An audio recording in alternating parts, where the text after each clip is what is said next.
नमस्कार प्यारे बच्चों। आज दिनांक 20/7 वर्ष 2021 10th स्टैंडर्ड मैथ्स 2 का फर्स्ट चैप्टर समरूपता हमने शुरू कर दिया है। समरूपता में हम लोग प्रश्न संग्रह 1.1 कर रहे थे और 1.1 के 2 सवाल अपने हो गए थे पिछले वीडियो में।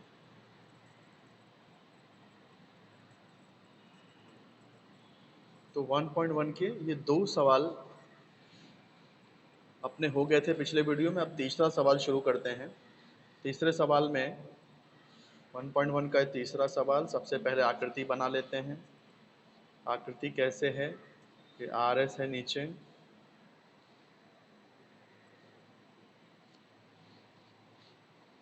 ये RS है, ये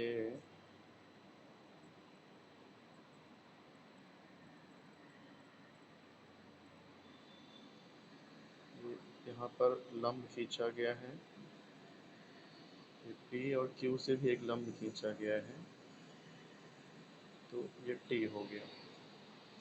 इस तरह से आकृति बनी हुई है। अब इसमें जानकारी क्या दी है वो दत्त में हम लोग लिख सकते हैं। क्या है, यहाँ पर PS लंब RQ है। ये जो PS है वो RQ पर लंब है। PS लंब RQ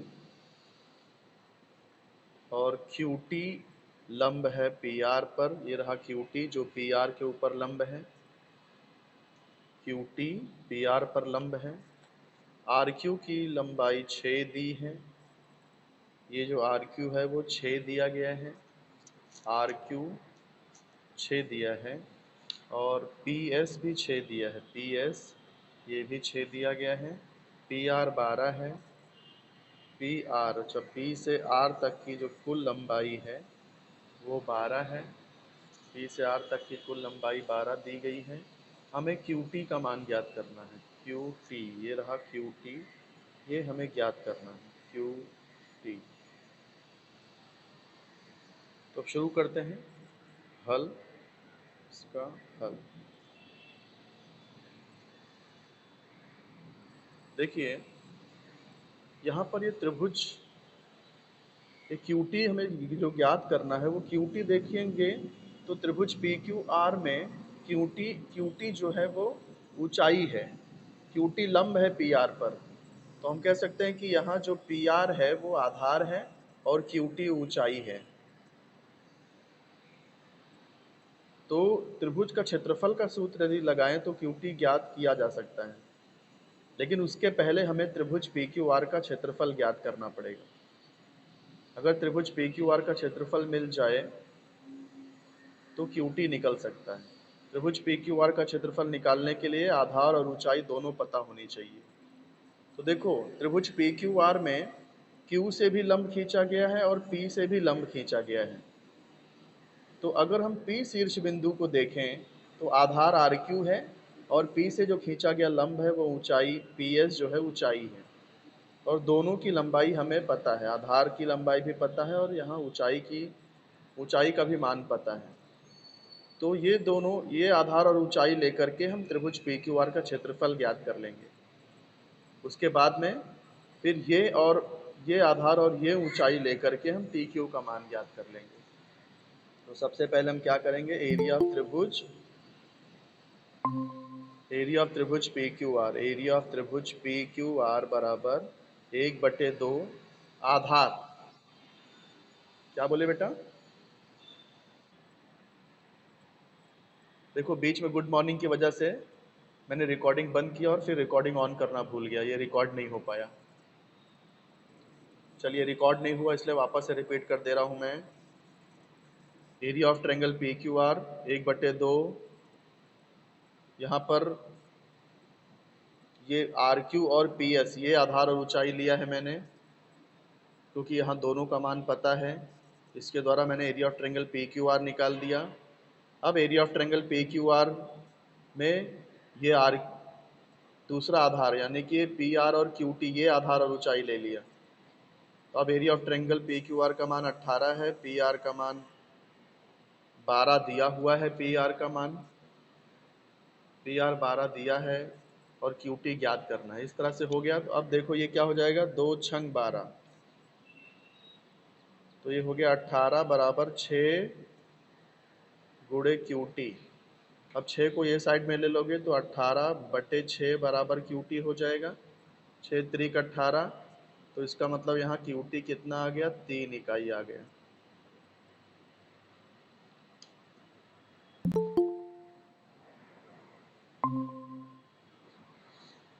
तो ये अपना तीसरा सवाल भी खत्म। अब बढ़ते हैं चौथे सवाल पर। चौथा सवाल पहले आकृति बना लेते हैं, जो आकृति दी गई है।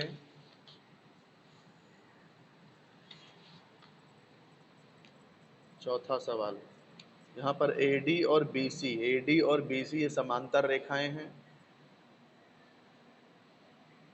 तो ये दो समांतर रेखा बन गई अपनी। अब इसमें क्या है, देखो ये त्रिभुज ABC है, तो ऐसे ही ये त्रिभुज ABC बन गया है। दूसरा त्रिभुज है BDC, दूसरा त्रिभुज है BDC। यहाँ A से P पर लंब खींचा गया है, तो AP लंब खींचा है BC पर, तो AP जो है एक लंब है, AP लंब है आधार BC पर। अब यहाँ पर देखो AD और BC समांतर दी गई है, AD और ये BC ये समांतर है। तो सबसे पहले क्या करते हैं, दत्त की हेडिंग डाल करके जो जो जानकारी दी है वो लिख देते हैं। क्या क्या दिया है, AP लंब BC दिया है, AD समांतर BC दिया हुआ है। ज्ञात क्या करना है, हमें ज्ञात करना है area of triangle ABC, area of triangle ABC अनुपात area of triangle BCD, area of triangle BCD ये हमें ज्ञात करना है। तो शुरू करते हैं। देखो दोनों में भुजा BC दोनों में आ रहा है, तो इसका मतलब आधार सेम हो गया, आधार कॉमन हो गया। तो चलो हम लोग ऐसा लिखते हैं, एरिया ऑफ ट्रायंगल ABC बटे, अनुपात ज्ञात करना तो बटे भी लिख सकते हैं, एरिया ऑफ ट्रायंगल BCD बराबर। अब एरिया ऑफ ट्रायंगल ABC क्या होता है, 1/2 आधार गुणे ऊंचाई। तो ABC की अगर बात करें तो देखो यहाँ पर BC आधार है और ऊंचाई क्या है, A से BC पर खींचा गया लंब यानी AP ऊंचाई है। ऐसे ही BCD में अगर देखें तो यहाँ भी आधार BC है और इसकी भी ऊंचाई हम AP मान सकते हैं, क्योंकि देखो D से अगर आप लंब खींचोगे तो जितना इसकी लंबाई रहेगी AP की भी लंबाई उतनी ही रहेगी। और मैंने पहले भी बताया था कि दो त्रिभुज अगर समांतर रेखाओं के बीच में होते हैं तो उनकी ऊंचाई बराबर होती है। तो हम लोग BCD की ऊंचाई को भी AP लिख सकते हैं। दोनों की ऊंचाई सेम, आधार भी सेम, ऊंचाई भी सेम। ऊंचाई सेम क्यों है, क्योंकि समांतर रेखा के मध्य स्थित त्रिभुज है। तो ये देखो सब यहाँ पे कैंसल हो रहा है, तो इसका मतलब एरिया ऑफ ट्रायंगल ABC बटे एरिया ऑफ ट्रायंगल BCD बराबर 1 आ गया। तिर्यक गुणा करेंगे तो क्या हो जाएगा, एरिया ऑफ ट्रायंगल ABC बराबर एरिया ऑफ ट्रायंगल, सॉरी ये अनुपात पूछा है ना, तो ऐसा लिख देते हैं, ये हमें अनुपात ज्ञात करना है यहाँ पर। तो हम लोग लिख सकते हैं एरिया ऑफ ट्रायंगल ABC अनुपाते एरिया ऑफ ट्रायंगल BCD बराबर 1:1। इसका हम लोग यहाँ कारण लिख देते हैं कि इसका दोनों की ऊंचाई सेम क्यों है। तो यहाँ कारण लिख देना, समांतर रेखा के मध्य स्थित त्रिभुजों की ऊंचाइयां समान होती हैं, समान होती हैं। इसलिए मैंने इसकी नीचे वाले त्रिभुज की भी ऊंचाई को AP ही लिख दिया। ऊपर वाले त्रिभुज की ऊंचाई भी AP, नीचे वाले त्रिभुज की ऊंचाई भी AP, क्योंकि दोनों त्रिभुज समांतर रेखा के मध्य स्थित हैं। चौथा सवाल समझ गए?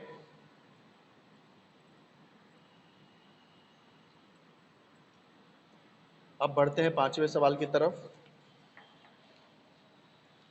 पांचवा सवाल। पांचवें सवाल में पहले तो आकृति बना लेते हैं। पांचवा सवाल की आकृति पहले त्रिभुज ABC बना लेंगे।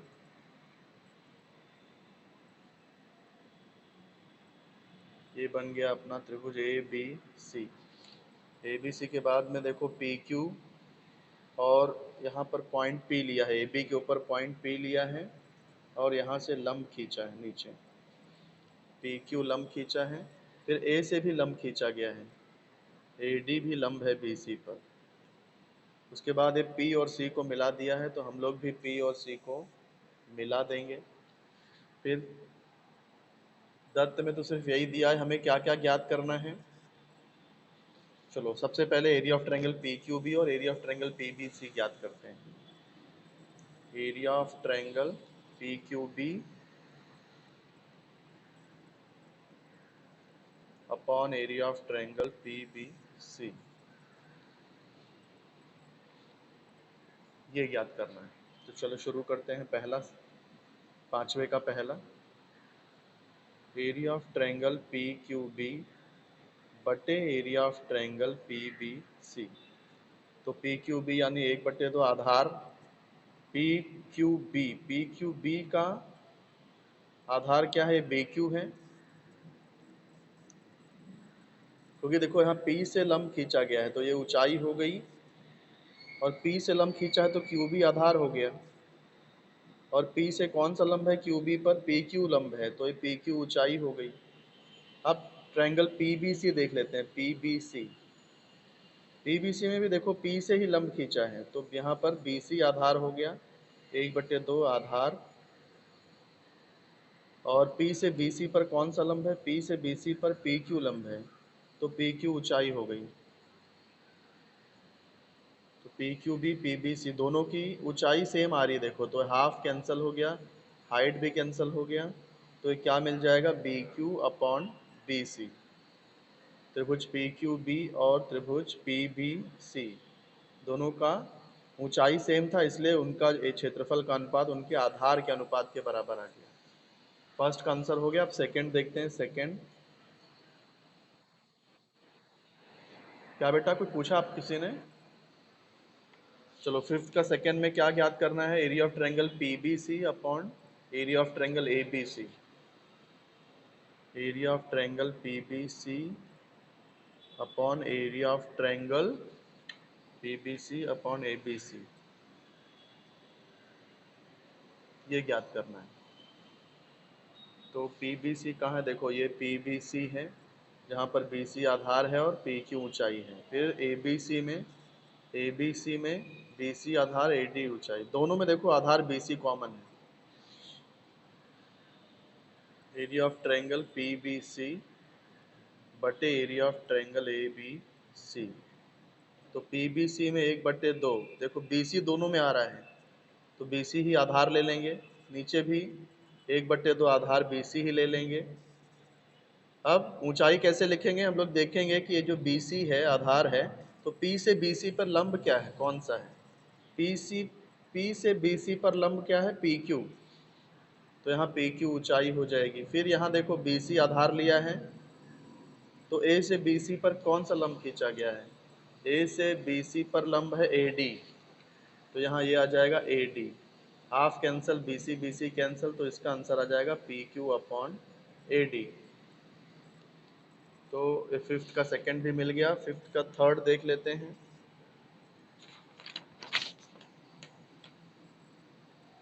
फिफ्थ का third, area of triangle ABC upon area of triangle ADC। तो ABC में देखते हैं क्या है। देखो ABC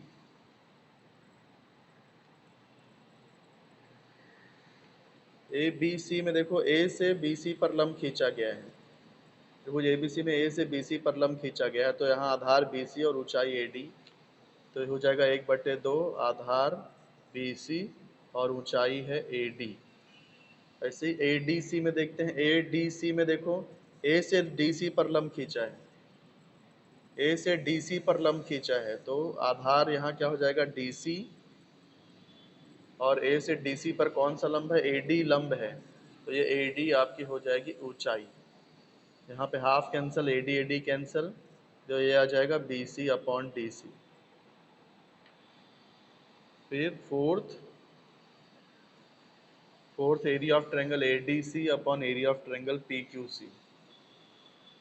area of triangle A D C upon area of triangle P Q C. P Q C, तो ए डी सी कहाँ पर है, देखो ये रहा ए डी सी, और फिर P Q C, P Q C. वापस देखो दोनों में कुछ भी कॉमन नहीं है, तो चलो लिख देते हैं 1/2। आधार क्या होगा एडीसी में, एडीसी में देखो ए से डी पर लंब, डीसी पर लंब है, एडी जो है डीसी पर लंब है, तो यहाँ डीसी आधार और एडी ऊंचाई हो जाएगी, तो डीसी इंटू एडी हो गया। फिर 1/2 पी क्यू सी में, पी क्यू सी में देखो पी क्यू क्यू सी पर लंब है, तो क्यू सी आधार और पी क्यू ऊंचाई हो जाएगी, क्यू सी आधार और पी क्यू ऊंचाई, तो ये कैंसल, हाफ हाफ कैंसल, क्या हो जाएगा D C into A D upon Q C into P Q. तो चौथे का भी आंसर मिल गया, और यहाँ पर 1.1 खत्म होता है। अब आगे शुरू करते हैं 1.2 के लिए क्या क्या ज़रूरी चीज़ें हैं। देखो सबसे पहला ये एक सूत्र है जिसे समानुपात का मूलभूत प्रमेय कहते हैं। ये सूत्र को सिद्ध किया जा सकता है, इसलिए प्रमेय है। अब ये सूत्र समझ लेते हैं क्या होता है। समानुपात का मूलभूत प्रमेय अच्छी तरह से समझ लो। 1.2 के लिए ये समझो आपका पहला सूत्र है, समानुपात का मूलभूत प्रमेय। इसके अनुसार देखो, अगर कोई त्रिभुज ABC है, मान लो त्रिभुज ABC है, यहाँ पर अगर किसी भी एक भुजा के समांतर रेखा खींचें, लेकिन वो समांतर रेखा ऐसी होनी चाहिए कि वो बाकी दो भुजाओं को प्रतिच्छेदित करे। ये ऐसा नहीं खींच सकते कि जैसे भुजा BC है, इसके समांतर आपने इधर रेखा खींच दिया, तो ये रेखा BC के समांतर है, लेकिन ये AB और AC को कट नहीं कर रही है, इसलिए ऐसा नहीं खींचना है। आपको ऐसा खींचना है कि त्रिभुज के एक भुजा के समांतर भी हो और बाकी दोनों भुजाओं को प्रतिच्छेदित भी करती हो। तो ये रेखा देख लो, मान लो ये रेखा PQ है, तो रेखा PQ BC के समांतर है और भुजा AB और भुजा AC को बिंदु P और Q पे प्रतिच्छेदित करती है। तो इस तरह की शर्त अगर दी है, ऐसा कंडीशन है, तो हम लोग समानुपात का मूलभूत प्रमेय लगाते हैं। कैसे लगाते हैं, देखो यहाँ पर क्या दिया है, पहली शर्त क्या होनी चाहिए कि एक जो रेखा है वो किसी एक भुजा के समांतर होनी चाहिए, ये दिया होना चाहिए। तो सूत्र कैसे लगता है, देखो यहाँ पर देखो बीच में पॉइंट P आ रहा है, तो हम लोग इसको PA/PB लिख सकते हैं, PA/PB। आप उल्टा भी लिख सकते हो, पहले PB फिर PA। आप इसे उल्टा भी लिख सकते हो, PB/PA भी लिख सकते हो, दोनों में से कोई भी लिखो, PA/PB लिखो या PB/PA लिखो। अब उसके बाद ये साइड में क्या करना है, अगर आपने PA/PB लिया है, तो ये साइड में देखो Q बीच में है, तो ये QA/QC होगा, QA/QC। जिस डायरेक्शन में आप यहाँ लेफ्ट ईस्ट साइड में हो, उसी डायरेक्शन में यहाँ भी जाना पड़ेगा। PA पहले ऊपर गए फिर नीचे आए, तो यहाँ भी QA/QC, ऊपर नीचे। अगर आपने ऐसा लिखा है PB/PA, पहले नीचे का फिर ऊपर लिखे, PB नीचे PA ऊपर, ये साइड में आपने ऐसा लिखा है, नीचे का नीचे अब फिर ऊपर, तो ये साइड भी आपको ऐसे करना पड़ेगा, नीचे वाला क्यू सी फिर ऊपर वाला क्यू ए। तो आप ऐसा नहीं कर सकते कि ये ऊपर वाला बटे नीचे वाला लिखा है और ये साइड में आपने ऐसा लिख दिया, क्यू सी बटे क्यू ए लिख दिया, तो गलत हो जाएगा। अगर यहाँ पे आपने ऊपर वाला बटे नीचे वाला लिया है तो यहाँ पर भी आपको ऊपर वाला बटे नीचे वाला ही लेना पड़ेगा। अगर ये साइड में आपने नीचे वाला बटे ऊपर वाला लिया है, नीचे वाला बटे ऊपर वाला लिया है, तो ये साइड में भी नीचे वाला फिर ऊपर वाला लेना पड़ेगा। इस बात का ध्यान रखना। ये नियम समझा कि नहीं बेटा आपको?